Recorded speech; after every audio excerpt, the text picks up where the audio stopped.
Olá, seja muito bem-vindo ao Panorama Câmara. Estamos ao vivo desde os estúdios da Câmara Espanhola de Comércio e agora são as 10 horas da manhã do dia 23 de junho.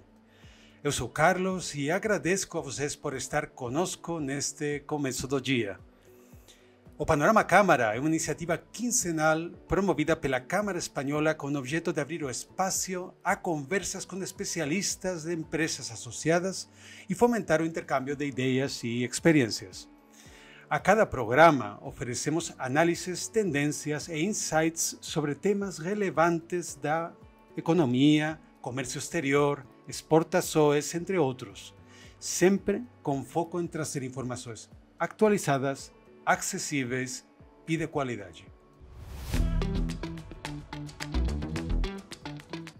Para começar o nosso episódio de hoje, vamos receber a presença de Manuel Pérez, jornalista e diretor da Agência F. A Agência F é uma das maiores agências de notícias do mundo em língua espanhola, com uma rede global de jornalistas que produzem conteúdo em diversos formatos para veículos de comunicação ao redor do planeta.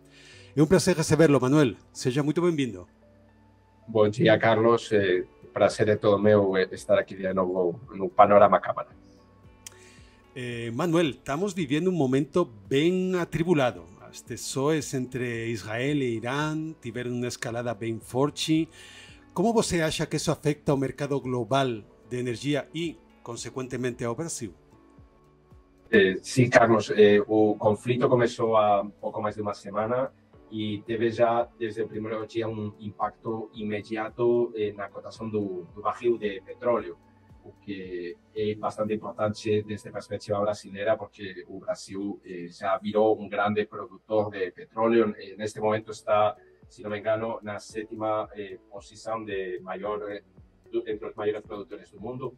Está até um pouquinho por cima do Irã e mais ou menos na mesma linha do que o Iraque. Estamos falando dos produtores mais tradicionais, né? Com o começo dessa nova crise, se revertiu a trajetória de queda que vinha apresentando o barril de petróleo nos últimos meses, como consequência direta dessa incerteza do que pode acontecer nesse conflito. Lembrando que pelo Estreito de Hormuz, aí no Golfo Pérsico, é escoado mais ou menos um terço da produção mundial de petróleo, que vem principalmente da Arábia Saudita, do Kuwait, do Iraque e também principalmente do Catar, Emirados Árabes e do próprio Irã. Passaram aí pelo Estreito de Hormuz e uma região que o Irã pode bloquear facilmente se eles quiserem fazer. Já aconteceu em crises anteriores. Esta é uma crise que realmente pode ir evoluindo dia a dia, então a gente vai ter que ficar monitorando isso, mas isso, no primeiro instante, supôs uma parada na tendência de queda do preço do petróleo e o que pode ter consequências na economia global e também do Brasil. Claro, nesse caso, Manuel, eu entendo pelo que você está falando que para Brasil teria consequências positivas ou teria um mix de consequências?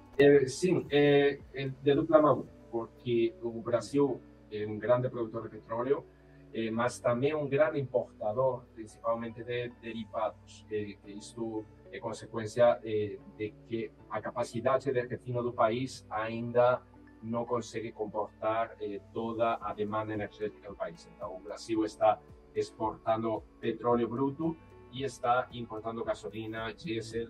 Então, é uma coisa de dupla mão, né? Porque o preço desses derivados é superior ao preço do petróleo bruto. Então, o consumidor acaba pagando essa conta do aumento do preço do petróleo. Claro, puxa, então é um momento complicado, né? Porque tem muitas forças em ação. Por um lado, temos uma demanda que, pela situação atual, está começando a cair, mas pela situação política, os preços se mantêm altos. Então, talvez aí vai ser importante como o Brasil vai se posicionar. O que você acha ao respeito?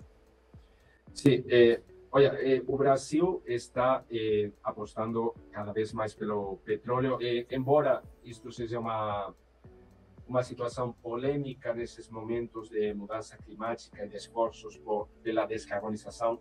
O governo brasileiro continua apostando pelo petróleo, porque sabem que tipo, a importância nas contas públicas dos ingressos pelo petróleo que não, é uma coisa que não pode ser desaproveitada.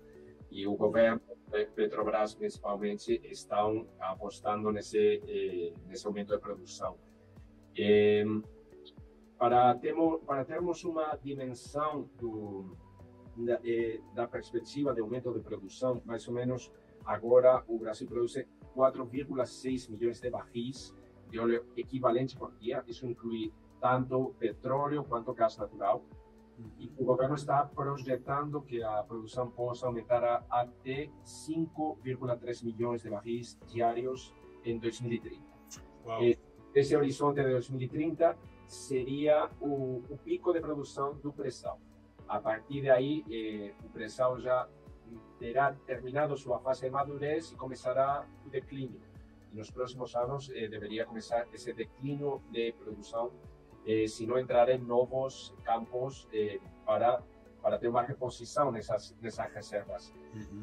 Para ter também isso, uma dimensão do que supõe isto em termos mundiais, a Agência Internacional de Energia projeta que o crescimento da oferta mundial vai vir principalmente desses países que são associados ao OPEP+, entre eles o Brasil, também a Guiana, que estão tendo um aumento de produção aí na margem equatorial, e outros países como Estados Unidos e o Canadá.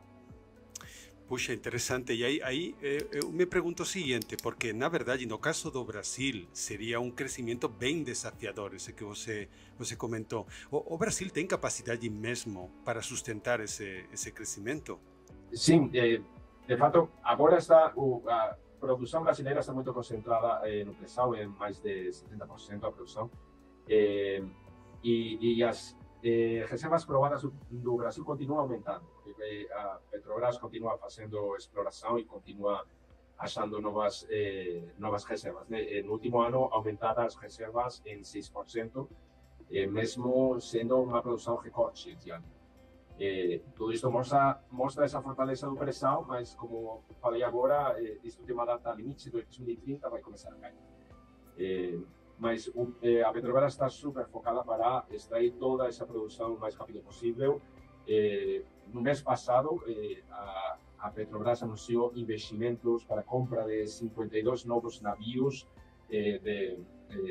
dessas plataformas flutuantes, preparando essa infraestrutura para a expansão de produção. Entendi. Manuel, claro, o que acontece aí é que essa é uma meta ambiciosa, efectivamente, o Brasil tem capacidade, mas provavelmente vai ter que ampliar as suas fronteiras de exploração para isso, e isso nos leva a um tema que pode ser bem polêmico, que é a margem equatorial, na foz do Amazonas. Onde estamos ao respeito disso? Que consequências pode ter? Sim, Carlos, você tocou aí o ponto mais delicado. Já tem 2 anos que está na mesa do IBAMA a decisão de se é autorizado ou não é autorizado a exploração na margem equatorial. Vamos lembrar, as prospecções iniciais que foram realizadas mostram que é uma região com um alto potencial de produção. Essa região é a mesma que está explorando a Guiana, e a Guiana é um país que no ano passado teve um crescimento econômico de 43%, 43% do PIB. Vamos pôr em comparação, o Brasil, o ano passado cresceu 3,4%, a Guiana mais de 40%. Este ano vai cair, eles vão crescer 10%, mas eles têm 5 anos que eles têm crescido por cima de 20% anual, graças a esse petróleo dessa margem equatorial, que é uma área que se estende pela frente da Guiana, Suriname, Guiana Francesa, e vai até toda essa faixa norte do Brasil. O governo está dividido. Por um lado, tem o Ministério de Minas e Energia, que está puxando para esse investimento ser feito com a Petrobras atrás. O presidente Lula também apoia. Do outro lado, temos os ambientalistas e o IBAMA está freando no momento esta decisão, com as enormes preocupações que tem que ocasionaria um vazamento de óleo numa região de alta vulnerabilidade, numa região marítima, mas está perto da Amazônia e isso preocupa muito. Claro, e aí, nessa conversa com esses dois lados, teve algum avanço? Realmente hemos chegado a algum lugar? Sim, no mês de maio, o IBAMA aprovou o plano da Petrobras de proteção à fauna em caso de acidentes. Isto era um requisito técnico fundamental, mas é prévio à licença. Isto não significa que a licença vai ser concedida para começar a exploração, mas é um passo prévio, básico e fundamental para conseguir essa segunda aprovação definitiva. O próximo passo seria o IBAMA autorizar a realização de simulações práticas para testar a eficácia desse plano. A decisão final ainda está pendente, não tem uma data para ela sair e a coisa que mais preocupa a Petrobras, porque isso envolveria aumentar os investimentos pesadamente e uma garantia de ter esse aumento sustenido da produção além de 2030. Perfeito, Manuel. E para terminar, eu gostaria de tocar um tema com você que saiu na nossa conversa e acho que provavelmente bastantes dos nossos ouvintes devem se perguntar ao respeito. Por um lado, estamos falando que o Brasil está exportando muito petróleo bruto, mas ao mesmo tempo importa os derivados de diesel, gasolina, dessa mesma produção que ele exporta. Por que isso acontece e poderia mudar de algum jeito? Bom, Carlos, efetivamente esse é um ponto fraco da cadeia do petróleo no Brasil.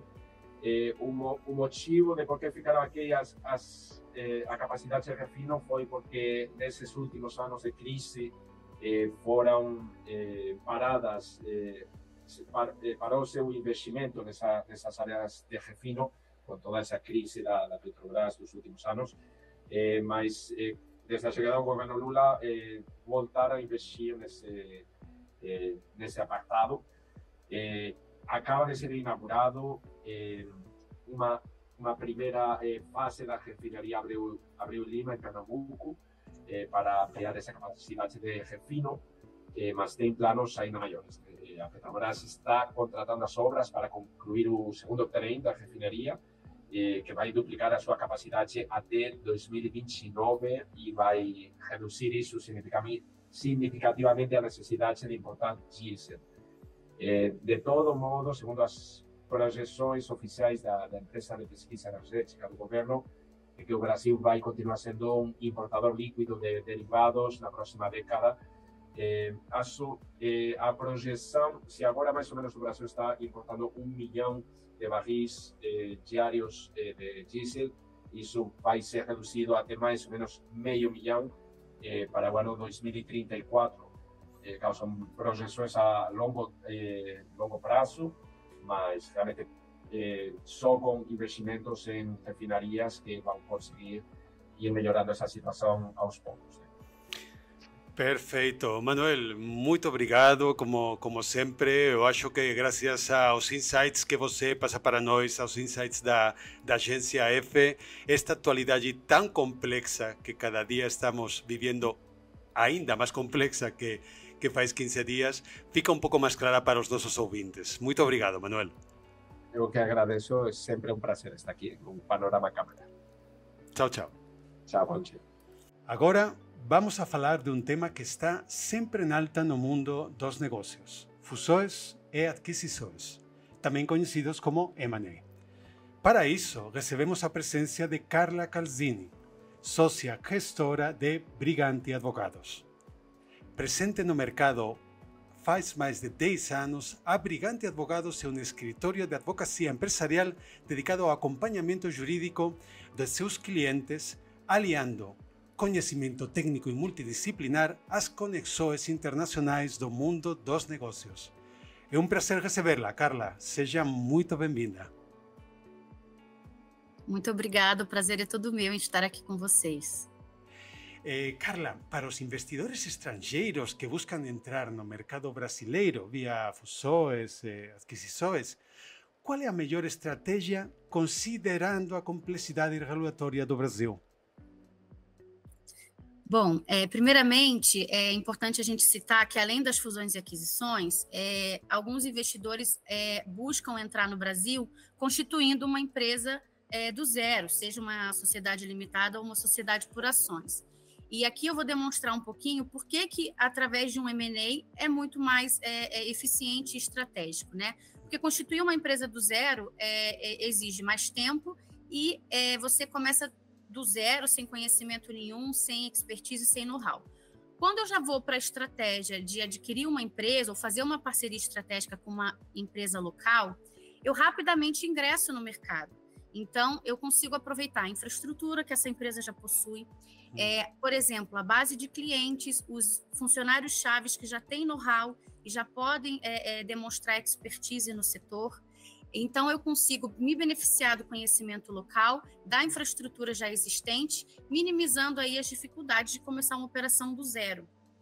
É importante, no entanto, o investidor ter em mente que existem alguns desafios legais e regulatórios no sistema brasileiro, principalmente do ponto de vista trabalhista e fiscal.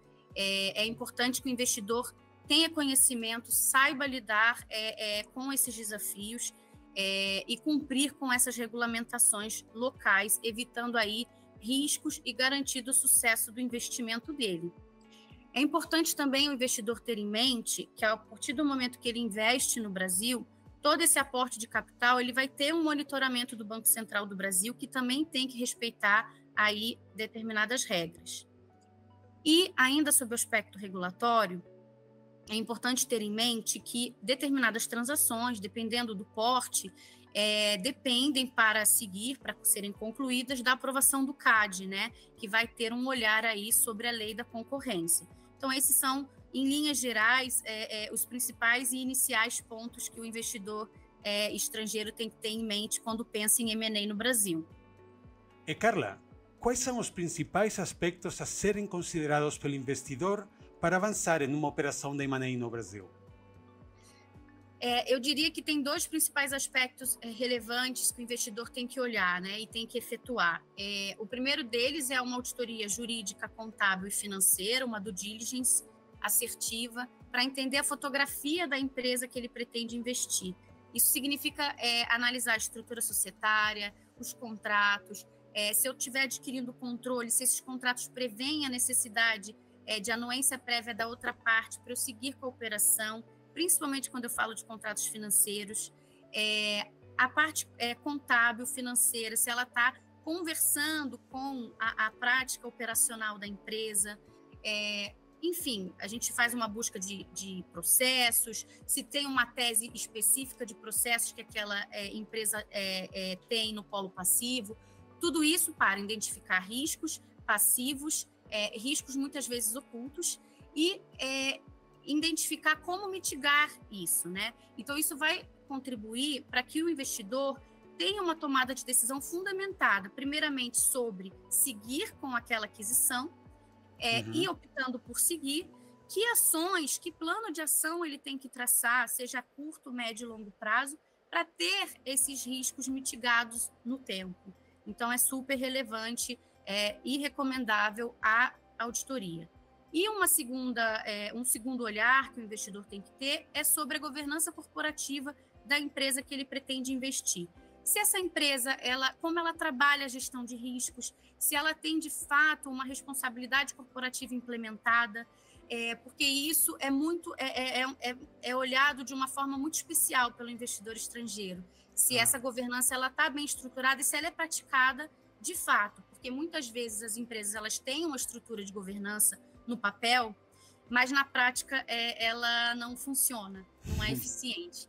Então, isso é extremamente relevante para trazer estabilidade e previsibilidade para o investidor. Ok, perfeito, Carla. Então, claramente é uma questão de ganho em tempos e ganho em operatividade por parte do investidor. como estas operações podem permanecer atraentes para investidores estrangeiros diante de um cenário econômico desafiador, como é o cenário econômico do Brasil? Que a gente tem agora uma situação que incluso até para investidores as mudanças dos juros, né? Às vezes é um elemento muito desafiador, mais ainda quando você está entrando no mercado estrangeiro como brasileiro, né? Sim.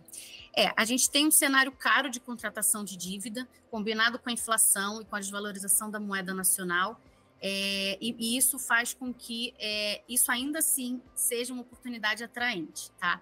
Por quê? As empresas locais, elas estão mais abertas para conversar sobre uma venda parcial ou total, porque elas estão com dificuldade de acessar capital.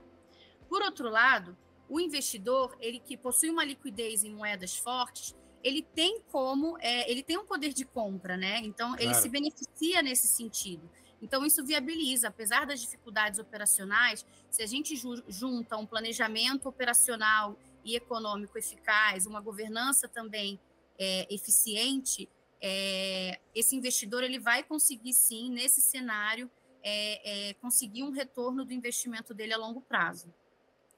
Puxa, interessantíssimo, Carla. Carla, muito obrigado por compartilhar estes análises conosco. É um prazer ter o análise da Brigante, mas ainda vocês que estão no dia a dia dentro deste tipo de operações que você recebe em muita empresa para se estabelecer aqui no Brasil. Conhecem muito bem a casuística, né? Sim, sim. Muito obrigada. Para finalizar o programa de hoje, vamos falar do cenário atual para investidores. Para isso, recebimos a Luis Ten, Private Banker e sócio da Lifetime Investimentos. A Lifetime atua no mercado financeiro desde o ano 2011 como uma das principais assessorias de investimentos do país, sendo credenciada do BTG Pactual. Eles são especializados no segmento private, oferecendo uma gama completa de serviços financeiros. Seja muito bem-vindo, Luis. Obrigado, Carlos. Obrigado à Câmara pelo convite novamente, para a gente falar um pouco de mercado. Perfeito. Bom, na primeira pergunta não podia faltar que faláramos um pouquinho do IOF. Como você acha que as mudanças nas alíquotas do IOF e a introdução das novas tributações que ainda estão chegando podem afetar a estratégia de investimento dos brasileiros? Boa pergunta. Isso está bastante em pauta, tá, Carlos? E, assim, reflete um movimento claro do governo de ampliar essa arrecadação que impacta diretamente no bolso do investidor. Então, essas medidas como o aumento do IOF sobre o câmbio, sobre o aporte em previdência, proposta de tributar investimentos que ainda são isentos, mas podem não ser mais isentos, como LCI, LCA, fundos exclusivos que já foram taxados, geram muita incerteza e reduz muito o apetite também por ativos locais para investidores estrangeiros. Então, isso acaba encarecendo as transações internacionais, exige uma atenção muito maior quando o investidor vai fazer o cálculo do retorno líquido dele no final das contas. Ou seja, não basta mais olhar só a rentabilidade bruta, tem que ver a rentabilidade líquida de fato. E ainda, Carlos, uma dica que eu dou é que algumas soluções, como previdência privada, debêntures incentivadas, ativos isentos, ainda valem. Então, ganham muito mais relevância hoje. A nova tributação ela deve entrar em vigor no próximo ano e, via de regra, esses ativos que já estão alocados continuam isentos. Eles não se enquadram nessa nova medida. Então, todos os ativos isentos já alocados do cliente ou que aloque esse ano devem permanecer isentos até o final do vencimento do próprio ativo. Então, é uma vantagem que tem que ser considerada hoje para o investidor. Puxa, interessante, eu não sabia isso. E tem que aproveitar, porque se entra no ano que vem, puxa, al final o impacto que tem na rentabilidade, quando você considera ela de jeito global, é muito importante, né? Claro, claro. Isso via de regra, tá? Ainda pode mudar, mas por enquanto os ativos que estão na carteira vão até o vencimento isentos, então isso é importante. Perfeito. Luis, eu vou fazer um parêntese nas coisas que a gente normalmente fala, porque, bom, estamos, desde a última vez que falamos, tem mudado muita coisa no panorama internacional. Hoje, ao começo do programa, estávamos falando com a Agência F, com o Manuel da Agência F, sobre os impactos do ataque de Israel nos preços, especialmente os preços do petróleo. Eu gostaria de conhecer também a opinião de você da Lifetime sobre como isso repercute nos mercados mercados globais e na confiança dos investidores. Isso é bem sério, né, Carlos? Assim, qualquer escalada no conflito entre Israel e Irã tende a gerar uma reação imediata nos mercados globais, especialmente no petróleo. O petróleo ele tende a aumentar porque tem uma interrupção ali da oferta, da capacidade de produção que fica limitada, e o aumento do custo logístico também.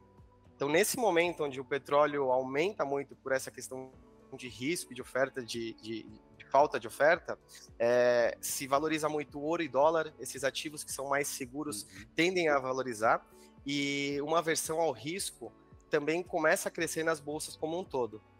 Então, todo esse movimento de estresse, de guerra, causa um aumento de custo do frete aéreo, custo do frete marítimo na região e impacta diretamente na oferta de petróleo também no mundo todo. Você tem um espaço ali territorial que produz muito petróleo, exporta isso, só que é muito inseguro. É um espaço territorial fechado. Então, isso gera um efeito direto no petróleo e na inflação, especialmente nos países lá próximos. Então, essa guerra ela deve trazer um efeito inflacionário ainda forte. Tá? Para o Brasil, ainda tem menos, pesa um pouco menos, porque o Brasil, por ser um exportador de commodities, pode até se beneficiar pontualmente dessa alta do petróleo no minério, mas, ao mesmo tempo, acaba sofrendo também com esse ambiente global mais tenso. Então, quando a gente vê esse movimento de risco, é natural que o investidor tire o dinheiro dele e coloque em países mais sólidos. Então, para o Brasil, isso pode pesar por sermos um país emergente, e esse dinheiro ele acaba saindo daqui, indo para dólar, para ouro, ou para países mais seguros também. Perfeito, mas aí há uma questão importante, claro, devido a esta situação de incerteza internacional, estávamos falando antes que realmente essa incerteza está em muitos campos, está em muitos países, cada vez a nível global está ficando um cenário mais complexo. Então, estando por outro lado, agora mesmo, em um momento no Brasil, em uma situação com juros elevados que dá uma segurança, essa busca por diversificação internacional ainda faz sentido, mesmo neste cenário de juros altos no Brasil? Sim, Carlos, ainda faz sentido, tá? Talvez ainda seja mais importante agora para esse investidor que tem todo o seu capital no Brasil. Embora os juros eles estejam em um patamar bem elevado, algo que a gente tem que entender é que no mundo todo também os juros está elevado, né? Então, o melhor é o retorno da renda fixa doméstica, mas não elimina a necessidade de você ter uma diversificação internacional. Porque os juros altos no Brasil, eles não são só uma fotografia, são uma fotografia, não é um filme. Né? Então, esses juros, ele tende a cair em outro momento, tende a cair no médio prazo. Quando isso acontecer, se você estiver todo concentrado em Brasil, você pode ver o seu retorno cair também. Então, você participa de todo esse movimento de queda. Um dos motivos também é você reduzir esse risco sistêmico que você tem. Esse risco Brasil que a gente tem. O Brasil, ele representa ali quase 3% do PIB global. Então é um mercado muito pequeno. Você tem muita oportunidade para acessar fora também e você mitiga esse risco que a gente tem, que é o que a gente chama de risco Brasil, que é risco fiscal, dessas incertezas, um risco dessas políticas monetárias que vem acontecendo também. Puxa, Luiz, faz todo o sentido do mundo. Luiz, muito obrigado por esse análise da Lifetime, poder ter o conhecimento de vocês, mas nestes momentos de incerteza, provavelmente pode ajudar a muitos investidores realmente a poder tomar a decisão certa para saber o que fazer com os investimentos deles. Assim que muito obrigado pela sua ajuda e pela intervenção, Luiz. Imagina, eu que agradeço pelo convite mais uma vez. Tchau, tchau. Um abraço. Encerramos mais uma edição de Panorama Câmara. Agradecemos por a sua companhia e sua presença conosco. Continue conectado com a gente pelas redes sociais para ficar por dentro das próximas edições e todas as nossas atualizações. Nos vemos em breve.